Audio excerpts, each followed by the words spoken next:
Remember to stay hydrated, guys. And today we are checking out the Demko AD20.5. Is the hype real with this knife? Let's get it.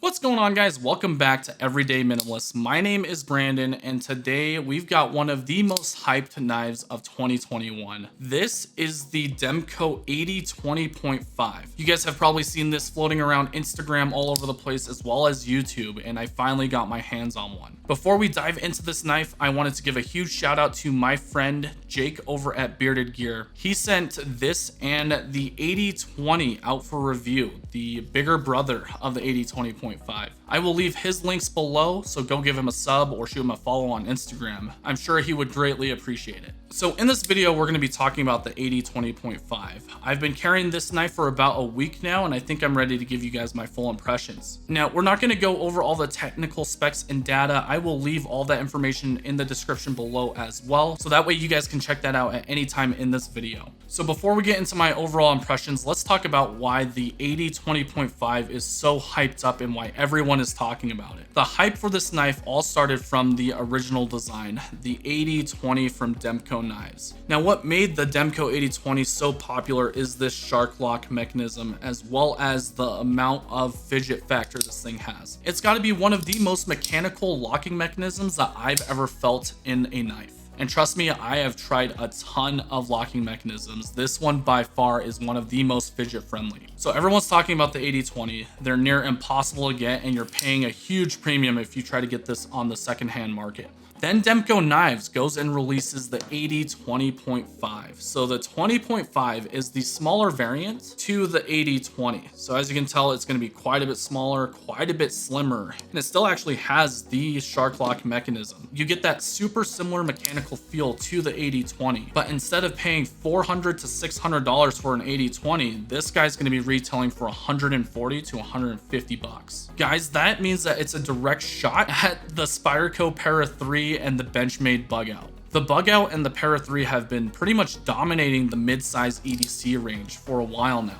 and most people know what they are. The AD20 was a fantastic knife. It killed everything that came against it, and now they've got a smaller variant that's going to be a lot more budget friendly. So now that we've got kind of the history put away, let's talk about the knife itself. I want to go through the negatives, the positives, and who I think this knife is for. My first negative on the list would be the scales. So they did go with a FRN type of plastic scale. You do have this very large branding here. It says 20.5, just in a huge logo, dab smack center in the scale. Now, I totally wish that they did the same thing as they did on the AD20 and not brand it so big here. If you guys have been watching me for a while now, then you know that I hate branding on knives. And the embossed 20.5 logo there just does not tickle my fancy. I wish that it was just a completely flat slate there. I'm sure there's going to be some other variants without that branding, but so far that is my number one gripe with the knife. The next thing would be the Oz 10A steel that Demko chose to go with.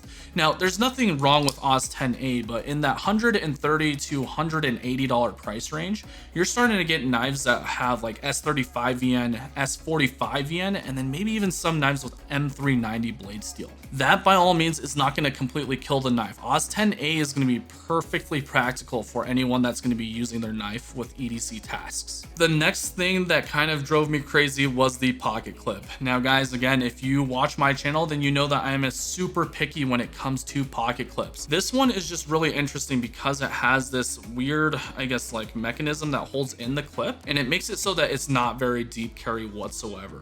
I really like to conceal my knives, and when you have just this huge portion of the knife popping out, that's just not super appealing for me. I'm sure there's going to be a ton of aftermarket options for this knife, so that's not a super huge worry. I just wish that it came with a deep carry pocket clip from factory, and that's about it.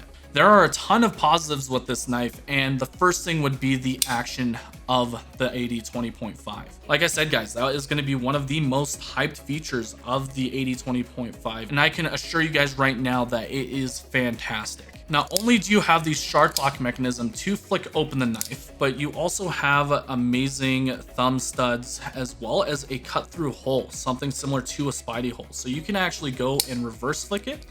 You can do a thumb flick, and you can do the shark flick, whatever you want to call that. So funny short story, I was actually carrying this thing at work and I was just doing this all day long.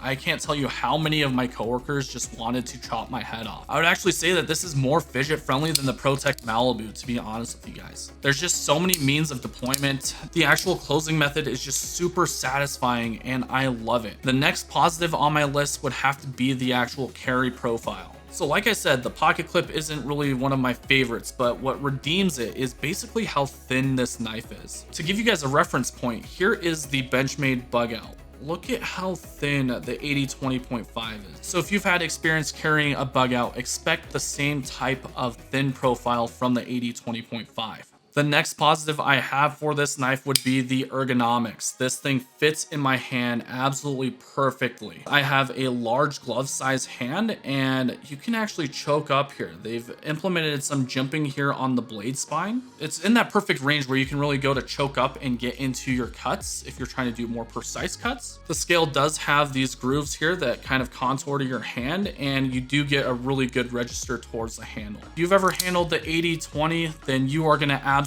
love the AD20.5. I can literally recommend this to anyone and everyone. If you are interested in knives, if this is going to be your first knife, the AD20.5 is your solution. I think it beats out the Spyderco Para 3, the Benchmade bug out, and those are some pretty big statements there alone. Guys, I will be leaving a link in the description below for Blade Ops. They will be getting a few of these in. Try shooting them an email to sales@bladeops.com. Let them know that Brandon or Everyday Minimalist had sent you, and then they could probably put you on a waiting list. These things are going to sell like wildfire, so try to get in contact with them ASAP after you see this video. If you guys enjoyed this EDC or knife content, feel free to hit that subscribe button, ring that bell icon so you know when that next video is live. I post 1 to 2 videos every couple weeks, so you guys will have plenty of EDC content to sift through. Thank you guys so much for spending your time with me today, and we'll catch you on the next one. Peace out.